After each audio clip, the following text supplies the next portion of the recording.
I'd like to start with terminology. This is something I touched on previously. The word drone. To me, a drone is not a drone unless it's an autonomous vehicle. So perhaps, Craig, explain to me what terminology you use in your industry, and essentially what is the difference between a drone and the hardware that you use.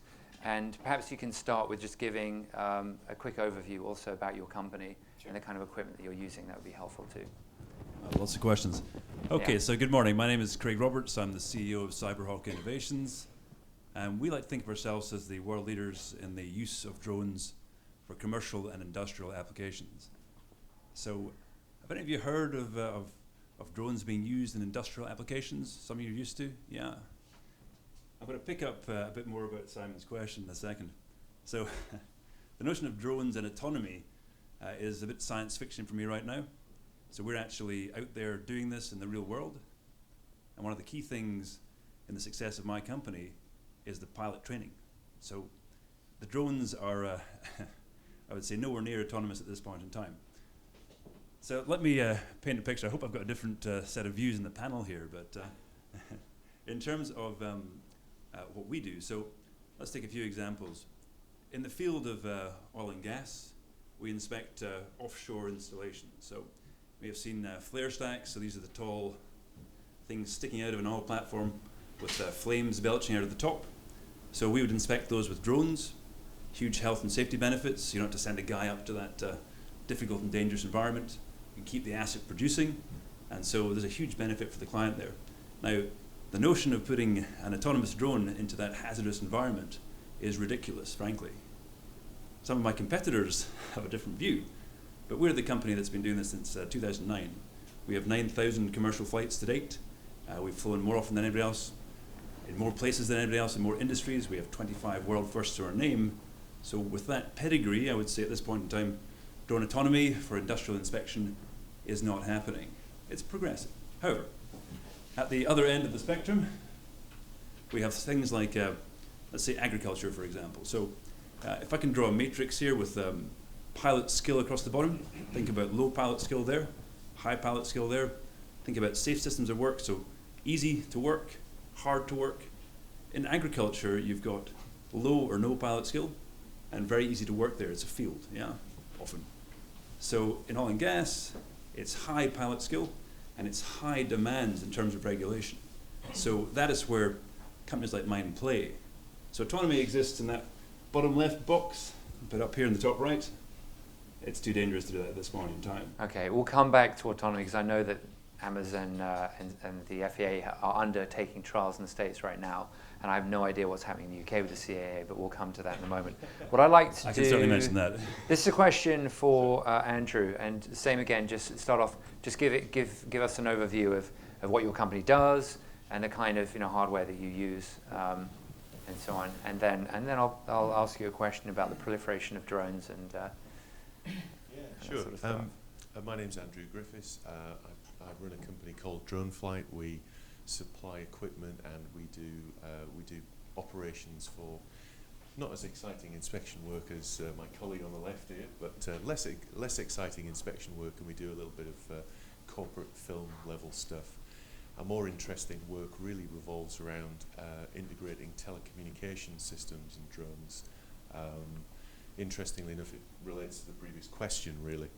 How autonomous are they? I mean, in the UK, the CAA has actually agreed to let the ambulance service use drones in an autonomous fashion over a hazardous incident, but only where life is in danger. So, they're not allowed to leave it unsupervised unless somebody's in danger underneath, but they will let them do that. So the regulation is, it's not weakening, but the regulation is pragmatic enough, and the CAA is pragmatic enough to let them do things a bit more sensibly.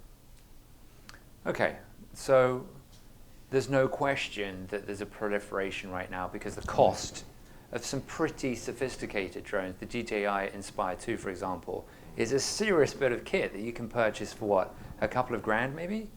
Yeah, it is. 4K camera. Now, what is to stop almost anyone buying a drone, setting themselves up in business, not getting the adequate insurance, not getting adequate safety training, and pretty soon the sky is going to be thick with drones. Someone's going to get hurt. Yeah. Some property's going to get damaged. How can this be regulated? The interesting thing is that at the moment we have laws and regulation in this country that relates to the use of drones, but we have virtually no people involved in their enforcement. So what's happening at the moment is that the police are taking over the investigation and enforcement over a period of time. For example, in London, every single borough in London is training 2 police officers in, basically in the law and how they should investigate it. And that's a process that's ongoing. And at the moment, if somebody does something absolutely ridiculous, sticks it on YouTube and endangers somebody's life, unless someone comes across it and complains, they probably are not going to have any sanction against them at all, which is an unfortunate truth. But apparently they're scouring through YouTube the best they can, Yeah, finding illicit footage and then finding the culprit. Yeah, so the chances, it's a little bit like illegal downloading music and music. They'll make an example of the odd person, but statistically it's not likely that you're going to get hauled in front of a court for downloading. The other very difficult problem is that it is possible to film things that look like they were done illegally, but they actually weren't. So it's a very complicated problem for the person who's viewing the footage to decide whether, well, actually, was that illegal or was it set up like that? Now, obviously, if somebody's just bought a £500 Phantom and they're just cracking on with it, they're probably not setting it up legally. But yeah, I mean, I know this from my own work. We did a stunt video, in effect, for a company called FPS Distribution, where it was delivering a package. Now, in the video, there's loads of cut scenes in there, which have got nothing to do with a single flight and nothing to do with actually making the package delivery, but it makes it look like it went about 20 miles, which it didn't. So, enforcement is tricky. It's not just people breaking the law, but being able to establish whether they did or not. Did anyone read the story a couple of days ago, Memorial Day in the States? Yeah. And a rogue drone landed on someone's head. And I think he was injured, but not particularly badly. And the irony is that he was a drone expert of some kind. I think, and he wrote. I think he ran some drone, some random person in the crowd, and the drone went for him. But you have to bear in mind that the thing that's going to really injure the industry isn't actually Joe Public who injures somebody or kills somebody. It's going to slow it down, but it's not actually going to be the killer. It's going to be if somebody who has got the permissions, has the insurance, has an inadvertent problem that then causes some serious injuries. That's actually the thing that's going to put the brakes on the industry really badly. And hopefully that's not going to happen because of the regulation and the training. I want to come into more kind of futuristic things such as drone aircraft, with human error and whatnot in the press recently. But I feel that that side of the table is being ignored. So I'm going to talk about agri-tech. Agri-tech looks like a really exciting vertical. It's estimated to be worth about 18 billion by the year 2025. So that's using drones for things like disease detection, nitrogen level detection, seeding, crop spraying. Apparently it's fairly commonplace in Japan already. So that is a really exciting vertical. Is that something that you see potentially being exciting for your businesses? And also what other similar verticals do you think will drones will really add value to? So basically about precision agriculture, which is what you're talking about. So a farmer using small drones to efficiently manage their crops and spread chemical to help the growth is effectively kicking off very, very strongly. When you go to the trade show, you can clearly see that it's full of small drones with NDVI camera and small cameras that can effectively do agricultural precision. And the big player as Trimble, who also offer all the GPS positioning solution and basically provide a one solution for the agriculture, where you've got your engine going on the field based on the data collected with the drone is already there, and more and more people are getting it. So it's there. Where it's gonna go, I don't know, but I think it's there and it's gonna last. Most likely.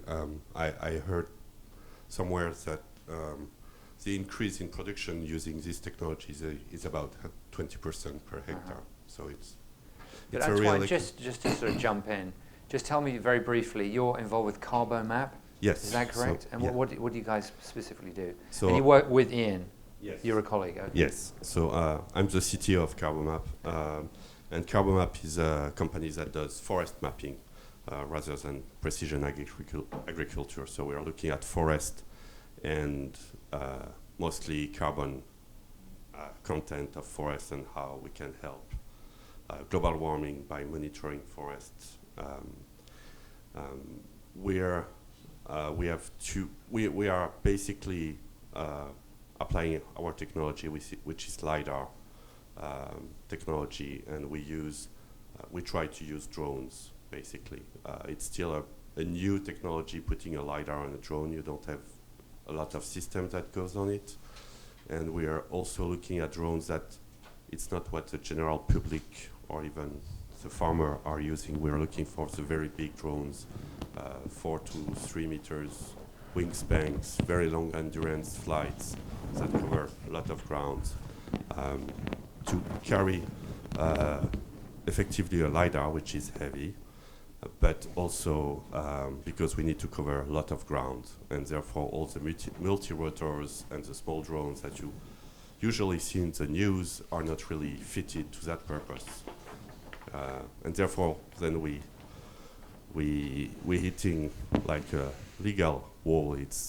You cannot do out line of sight flights. It's very tricky. We'll come to some of the CA regulations in a moment, but can I just jump in?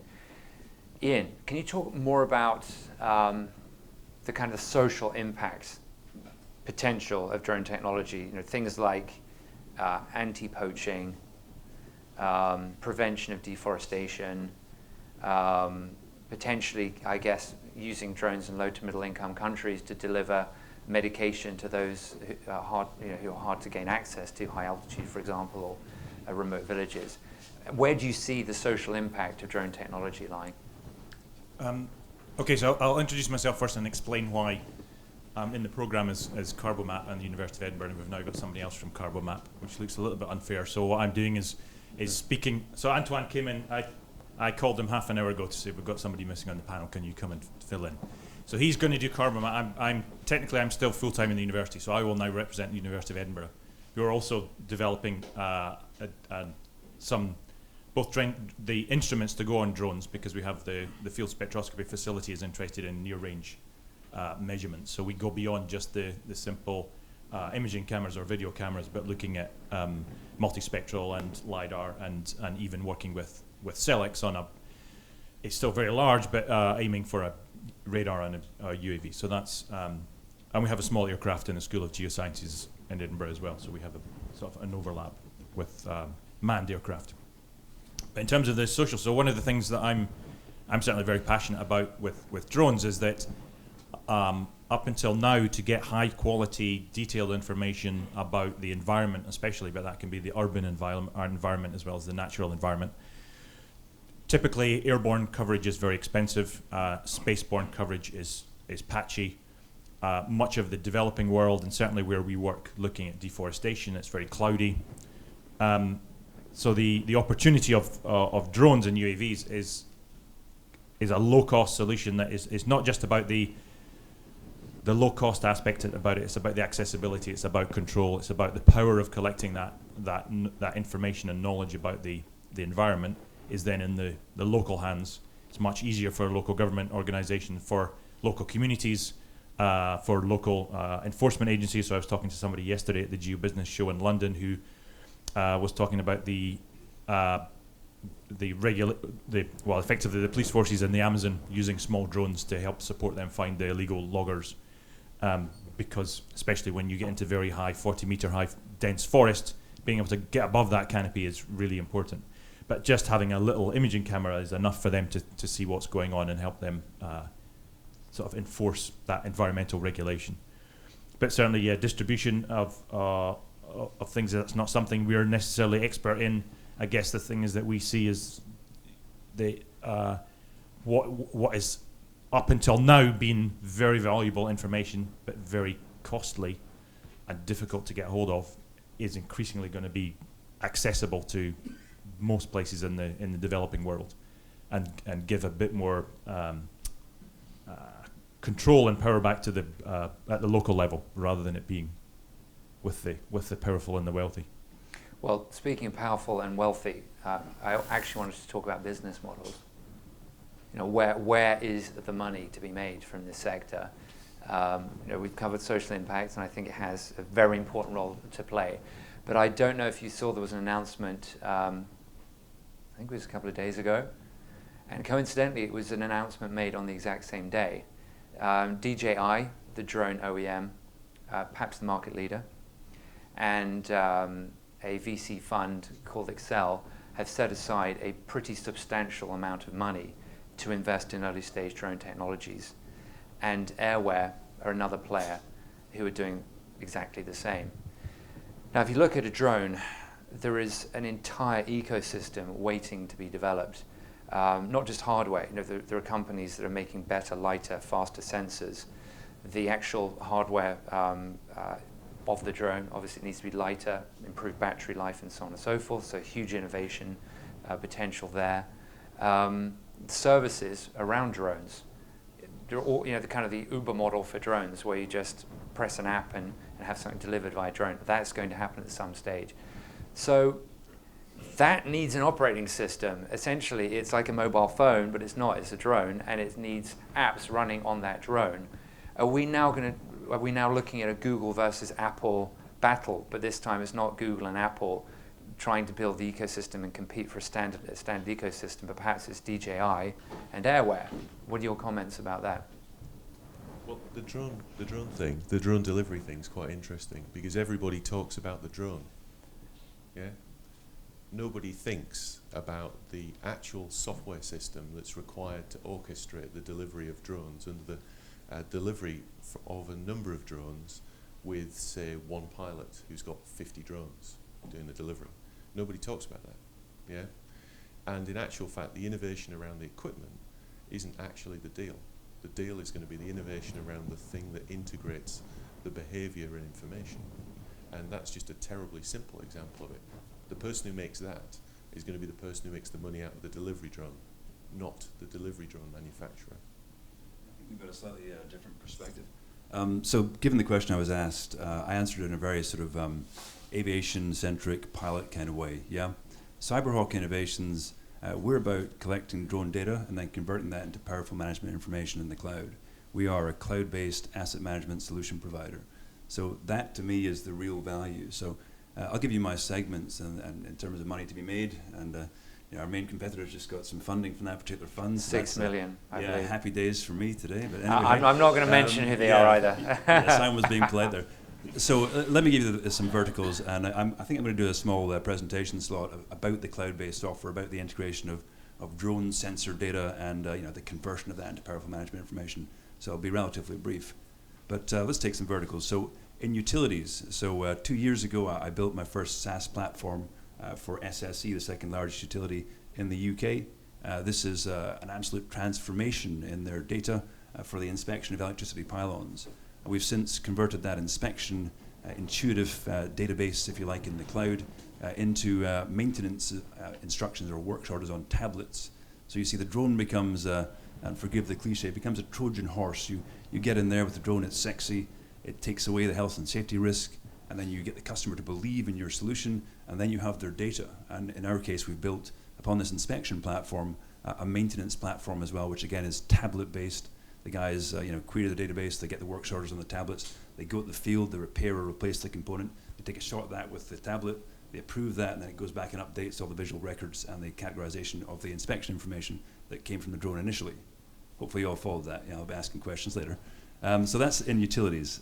In renewables, wind turbines, again, the key thing there, I could inspect wind turbines in 2009. Yeah, big deal. I could get a book of photographs. That's data. Data is no use in this game. You are not sticky with your clients with data. Anybody can capture data. It's how do you convert that data into powerful management information. And in the case of wind turbines, that is sizing the defects, that is locating them from the root and from the leading edge precisely, and it's turning that into an intuitive user interface even in the software. It's got to be, and that's a real Freudian slip there, it's got to be a very pleasurable experience for the guys to use these software tools. So what we're doing with our software design is we're very focused on UI, we're very focused on simple, powerful, visual management information. We're not providing complicated interfaces where you've got to be some guy with a PhD to actually figure out how to work that. It's very much the sun headline approach to data management. So anyway, that's renewables. Into rail, same deal again.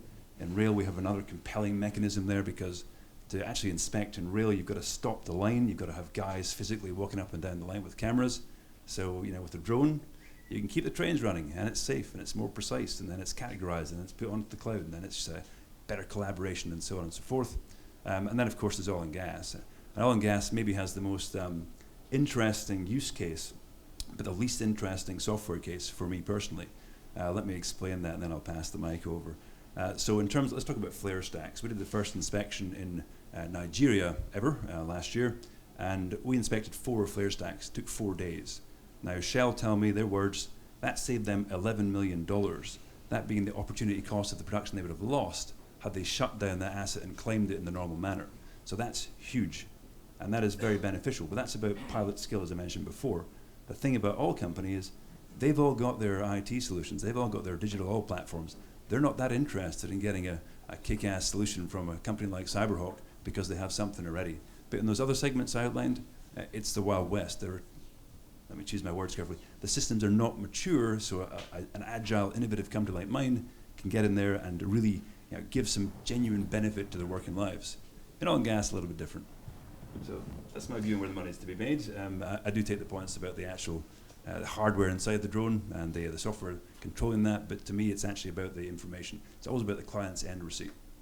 So presumably, Andrew, you charge a day rate. It's that simple for utilization of your drone technology, it depends right? what you're doing, really. Okay. I mean, the usual thing is if we do some inspection work or we do some filming for someone, we charge a day rate. But at the moment, we're working on a system in collaboration with a bunch of other companies, which is about providing data to the hazardous area response teams, which are part of the ambulance service. So that system, it contains, basically it treats a human who's got a body camera and a COFDM network on them with a collection of sensors to see whether they're alive or dead. Basically treats that person as a node in this network. And because COFDM's a self-healing network, the actual where the person is, if they move into another area, they will just automatically connect to another node. Now, all of this kit is sort of self-deployable, all in little Peli cases with 36-hour batteries. And we also have a drone in this solution to provide overwatch information, and also it extends the COFDM network. So you have a pretty sophisticated set of stuff. Now, we ain't charging the ambulance service a day rate for that. Yeah. It is a system development job. Okay, so how do you make money? Make money by selling the kit, providing services to support that kit, and actually training, which you're very interested in as well. Training the 120 pilots that the ambulance service will require to actually provide a 24/7 service. Iain, I know you were talking about potentially doing a crowdfunding campaign, which I think would work really well for you to generate awareness of the very noble mission that you have, and people will, I think, donate to that mission with, not from a commercial perspective looking to seek a return, but because they believe in what you're doing. How do you keep the lights on? How do you make money? that's the question I have. So watch out for our future crowdfunding campaign. Simon's email list will be used to great benefit, I hope. Sure will. Well, with my university hat on, it is just a growing area in terms of interest. So, universities, it's a charity. We don't make a profit, but in terms of keeping the lights on, we've just introduced a new master course on Earth observation and geoinformation management to go alongside our GIS course, and part of that includes a new module on that is about using drones and understanding the data and doing things like structure for motion and airborne LiDAR, UAV LiDAR. So with my university hat on, that's, there is a huge interest now, not just in the specific training about pilot training and things, but actually how do you understand the data? Why is it different? How do you actually apply that? With my Carbomap hat on, it's much like what you're describing. We're looking to bundle together the specialized instrumentation and the fixed wing UAVs, and then provide the processing software and the support and the training for how you use that data or understand it in the context specifically for forest mapping. But there must be presumably a lot of grants available, Horizon 2020 or what have you. Oh yeah, so so in terms of how you keep Carbomap going, we can tap into. There's lots of grants and lots of interest in everything else. It's just not a very sustainable solution. Ultimately, we're going to have customers that are willing to they can pay for that, and the crowdfunding will help demonstrate that. So I do a lot of work in Malawi, and if we can get one of these UAVs with a LiDAR and a multispectral imager in the hands of the Land Surveys Department in Malawi, we can show exactly what great advantages they can get from that. And crowdfunding can help set that off, but ultimately there's got to be a source of money beyond that, and it's not likely to be grants. It's more likely to be things like the Norwegians and the Climate Fund. The big climate conference in Paris in November, for example, will decide on how exactly we follow on the Kyoto Protocol, and forests will be a major part of that. So there'll be funding. It's not really grant funding, but it's and in fact forest carbon credits is the other way in which people ultimately get a return on that if it ever proves to work in the way that they expect it to. Okay. So, in terms of threats and opportunities, I'm going to make up a number, but I remember reading that the lady who co-founded iRobot is now heavily involved with drones, but specifically tethered drones that are, if it's tethered in terms of getting the power to the drone, it's not as heavily regulated by the FAA and CAA. And she was saying that the regulations is costing the drone industry X tens of millions of dollars a day that could be flowing into the US economy. We've got to get rid of these restrictions and regulations to untether the drone. Presumably that's a threat to your business, this regulation, particularly if something bad goes wrong. There's that issue with the drone landing in front of the White House the other day recently, and now they're talking about sealing off airspace so that if a drone goes anywhere near it, it just literally falls out of the sky. So they're going to start ring fencing sensitive assets to prevent drones going anywhere near them. Is regulation a threat to your business? And then what are the greatest opportunities as you see it? Okay, so the threat one's interesting. The industry is so new that it's evolving, and it's built to fit the regulation. So visual line of sight was mentioned, so we can only really fly 500 meters away. If you've got a big fixed wing, you can maybe go to a kilometer. You can do a safety case and maybe go to 3. There's a guy in Ireland who I won't name who's got a 3-kilometer safety case through, which flying over cities is crazy. But that's a problem right now. What's the business case? What kind of a business is that? It's a geomatics business, so he's mapping towns and cities and so on. So, just to take an example, so the French, however, have not got any such qualms with flying beyond visual line of sight. This company called Delair Tech, who are flying a little cheap drone beyond. Are they one of the ones that received funding recently? There was a French company that got funded by the Excel. But the French have a different attitude. That will change in 2016 when things harmonise. But they're using a cheap little drone to fly power lines and do a vegetation encroachment study. Incredibly powerful. So in the beyond visual line of sight range, so flying cheap drones beyond visual line of sight, there's going to be a real market explosion and inflection point. Right now, to fly beyond visual line of sight, you need radar, which means you need a drone that costs £1 million, a Diamond 42, a Scan Eagle, whatever.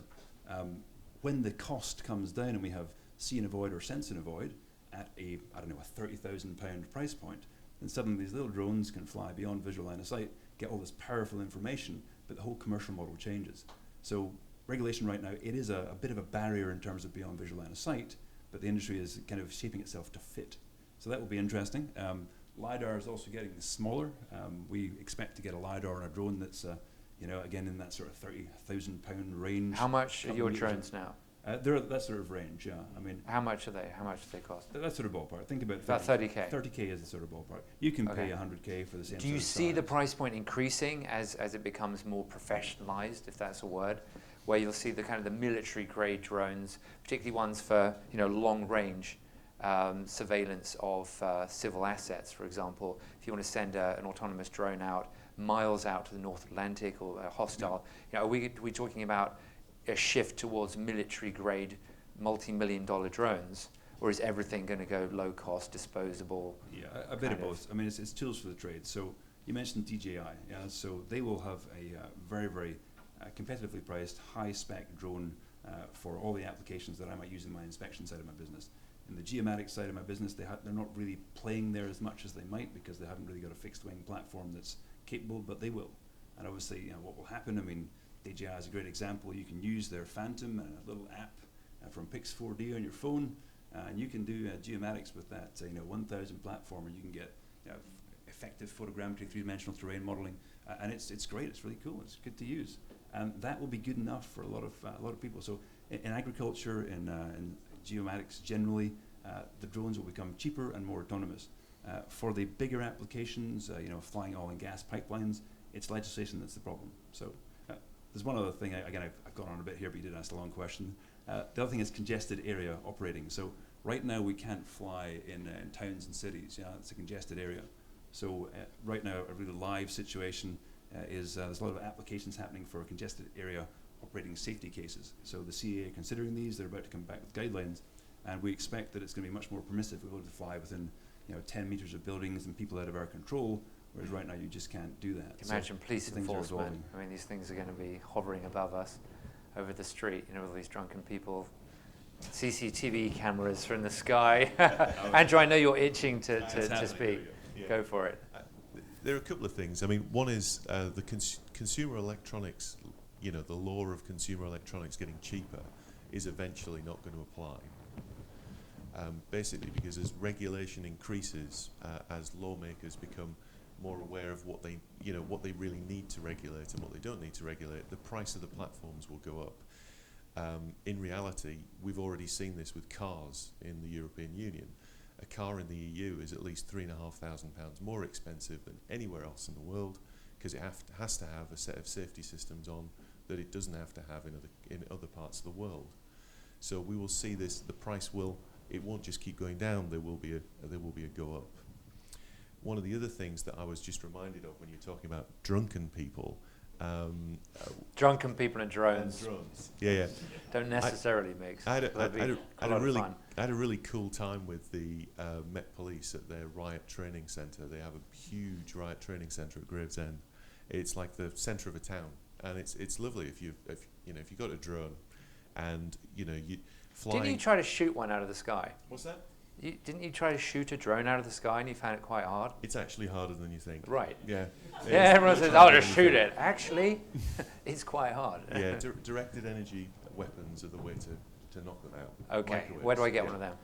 Well, actually, if you take your microwave, the hacker, the hacker out within the you. microwave, you have some chance Hack of your being microwave. Able to, hack your microwave. Yeah. But with these guys down at the Met, it was really fascinating because I got to fly around a town with nobody around and just do what I want, which was lovely. It was interesting and something you don't normally get to do without an awful lot of setup. The other thing that was interesting was what the commander said of who was doing the exercise. We want drones over public order problems. Yeah, the reason we want them over public order problems is that everybody knows that that they're being watched. They're great. It's visible. Yeah, there are visible eyes on you in a way that a CCTV camera on a building isn't. Right. The problem is though that you have this benefit that you can't measure. If you do this for 10 years, you've probably saved tens of, or maybe 50 lives at various problems that have happened over that 10-year period, but you can't prove you saved them. However, the day you have a problem and you stack it into somebody's head, that's the day that you have a problem.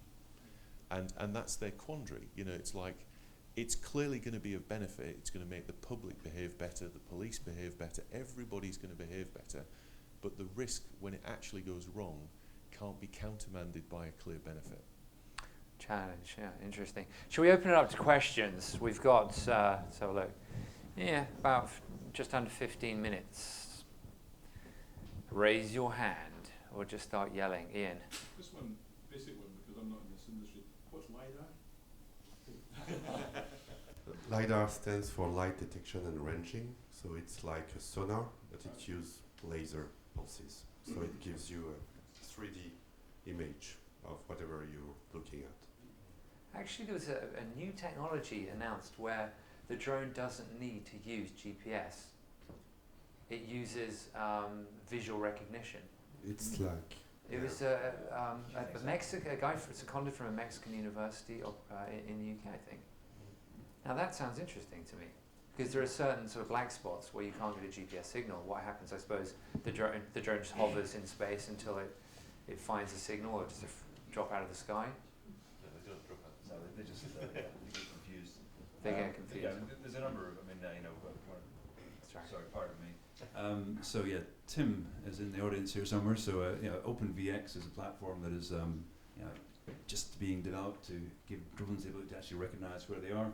That's just happening. We have Aztec over in Germany, who have something called SLAM, which enables the drone to recognize where it is. I mean, if any of you saw the Intel keynote speech a few months back, they had the Aztec drone actually navigate using not GPS but SLAM technology through a maze live at the Intel keynote. So that's all happening, and for my business, that's an absolutely critical part of how things go forward. We're extremely focused on the increased automation that is possible, and image analytics is really where it's at for drones, both in terms of the capture but also in terms of the processing. So yeah, that's happening as well. What sort of cool technologies? I mean, from a more of a consumer perspective, there's a wearable drone called a ECCI. Has anyone heard of that?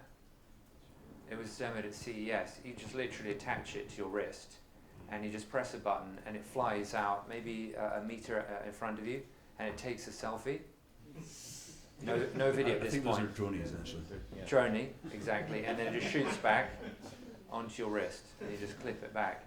And there's one called Hexo X, Hexo Plus, maybe. Yeah, there's AirDog, which is a AirDog, campaign. Lily just been announced, and you just literally just chuck it up in the air, and those are 4K. They're a little bit bulkier than the ECCI, obviously. They're 4K, and they just follow you everywhere you want to go. So if you go mountain climbing, ice, skiing, perfect for extreme sports. Yeah. What are they? I think they're pre-ordered, accepting pre-orders around a couple of grand or something. So they're pretty reasonably priced. $600. Yeah, I mean, that's the price, less than the price of a DLR camera, right? I mean, essentially that's what it's replacing. A camera. You just chuck your drone in the air. What other technologies are you getting excited about? Gadgets, gizmos, relating to drones? I've become less excited about consumer stuff because I have worries about the consumer end of the market. I mean, as you described those sorts of technologies, something that does your droning, or you chuck your lily in the air and it follows you down the ski slope. They're just going to back themselves into trees because they have no collision avoidance. Their lawsuits wait to happen. I mean, it's not really the stuff that I think is really exciting. When you start thinking about drones, what it is it's a disruptive technology. It can alter the amount of infrastructure required to do a task, to deliver something, to provide telecommunication services. It can change just the economics. Disruptive technologies, end up, really dominating. But it's not going to be a lily drone. It's going to be some boring drone that's flying around, providing you extra coverage on your 3G network where you're not expecting it. It'll be some boring stuff like that actually enables people's lives and enables some other technology to work well, and those sorts of technologies will make lots and lots of money. Any more questions? one of the. Let's get the one in the back, and then we'll come to you. So, we do some work with smart farming, and part of the idea of smart farming is getting in-field data from a variety of different sources, combining it and allowing farmers to make proactive decisions to reduce inputs and increase outputs. One of the technologies used is drone imaging from drones. I was wondering if any of you could say anything about that. I'm just quite interested to know where that's going and what's possible. I know Craig's dying, but I've got one comment. I'm from Yorkshire, right? We got lots of farms in Yorkshire. Farmers don't spend money. Right? Now, without putting too fine a point on it, you need farms of a particular size and scale, and then they will spend lots. Yeah, I think that's an absolutely great point. So in terms of precision agriculture, there is a company, Drone Deploy, who have a very interesting product, and this is where I see the technology going. So I used to work in Texas, so that's Jono, right? Yeah. He's Edinburgh Uni alumni. All right, we all know him. Okay, Head of the States for the VC cash. That very chap. And so his company, again, I used to work in Texas. I always imagine a Texan farmer with a 6-pack of beer in a pickup truck. So he can take his iPad and a 6-pack in his pickup truck, and he can do a few points on his iPad for waypoints, and then stamp on this button to catapult the drone at the sky. Drink his 6-pack. Now, while the drone is in the air, it is transmitting information over the cloud. Yeah. So by the time he's finished his 6-pack, he gets the iPad, and he's actually got the near-infrared study or the mapping of his field in his hand. So no pilot skill required. Completely real-time processing over the cloud. That's where precision agriculture is going. So it's not interesting for me personally because there's no pilot skill in there. Because in terms of the UAV value web, which I'll show you in a second, you've actually got the upstream guys, the primes, selling directly to the consumers. There's no room for a service company such as me in the middle of that. So that's where I see it going. I think those guys, John's got a very interesting company. That's an interesting investment as well. He sure has. Yeah. Robert, you got a question? Bob Hayes from Microsoft. I'm interested on some of the security topics that you raised. So, it's clearly not in anyone's interest that a third party can hack into the control channel for a drone. But I've talked to a lot of governments who are really worried about groups like ISIS using drones to deliver radioactive or explosive material, and are saying that they ought to have a God mode that would enable them to actually take over the communications channel. How do you reconcile that? Well, I wish I wasn't holding the mic. That's a great question. I mean, in terms of the security piece, we've got an interesting scenario here. So in the US, as Simon mentioned, there was this calculation. The current state of the legislation is preventing us from getting 27 billion pounds in the economy every year, something ridiculous. Yeah.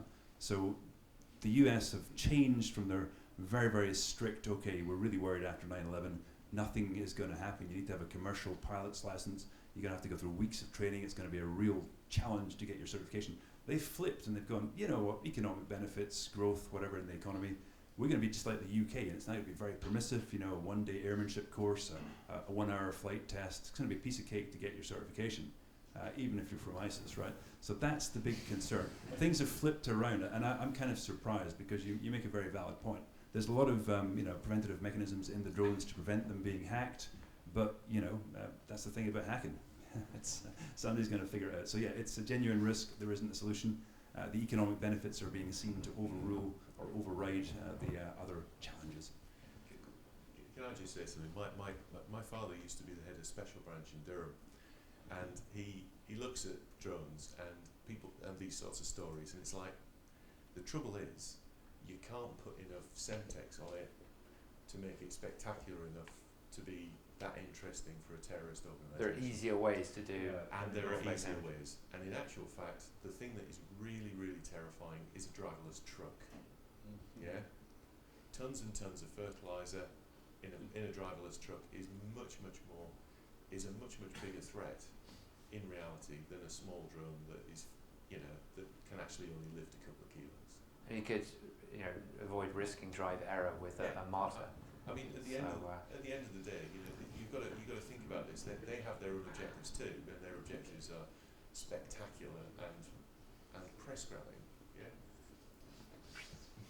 Although I guess I used to think in terms of drones as being something at maximum that fixed wing UAVs And then I went to the Regal User Conference last month, and I realised I hadn't realised before, is some of these, like helicopter types, I can't remember the name of the company out of Austria.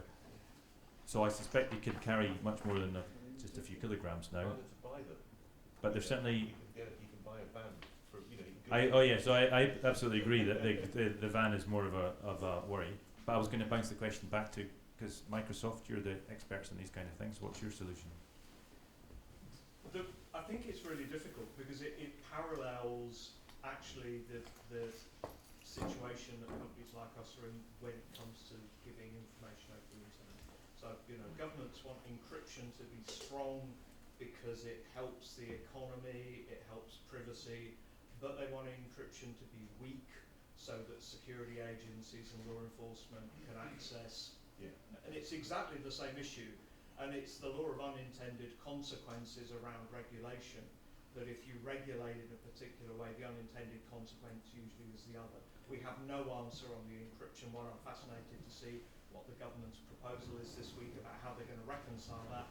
But my suspicion is that the first time something does go wrong, your industry is going to be plagued with inconsistent, unhelpful regulation in exactly the same way the internet has been. So I was interested to see where you were coming from. Yeah, and we certainly draw that parallel all the time. We think of drones and software as the next dot-com boom. That's very much where we're focused. Obviously, there's wearable technology, driverless cars, etc., etc. But for us, this is the Wild West right now. There's so many things happening. So, what I'd like to do is sort of project. We've got a couple of minutes more. Just project. 10 years. What kind of a world are we going to be living in? I touched on it previously, but what is the likelihood of having drone aircraft, civil aircraft? I think obviously military aircraft are more likely to happen before that, and in fact the joint strike fighter, the Lightning II, is, they say, the new generation of stealth aircraft is going to be the last piloted aircraft in the certainly the US and probably the British Army and Navy. From here on in, it's all drones. In terms of, I suppose, confidence, you want an organic thing at the wheel, whereas in fact, time and time again, it's been proven that computers are better at that sort of highly automated, very laborious, repetitive task. Hence, driverless cars, driverless aircraft. Is that ever going to happen? What do you reckon? It's a complete inevitability. Yeah. The reason that I was on a radio program a little while ago, and there was a driverless car guy on, and there was a drone guy, that would be me, and then there was a chap on who was an academic, and he posed this ridiculous question. The ridiculous question is: you're in your car, you can't stop, you're on a bridge. The only way that the only thing the computer can decide to do is either kill the granny over there, or kill the lady with the baby, or push you into the drink over the edge, right? And the trouble with this is, the answer is, this all gets solved in courts. This is exactly how it gets solved. But the plus point about a computer is, once it's been solved, it can be implemented in software, yeah? And then whoever you choose to kill from a legal precedent point of view, you always kill, yeah? But that's the point. That's why this is inevitable. It's actually better than a human, because it will always do roughly the right thing in a way that humans don't. Can I just say that's utterly hideous? It is utterly hideous. It is absolutely hideous, yeah? And I can say I've had my leg pulled about it quite a bit, but it's actually true.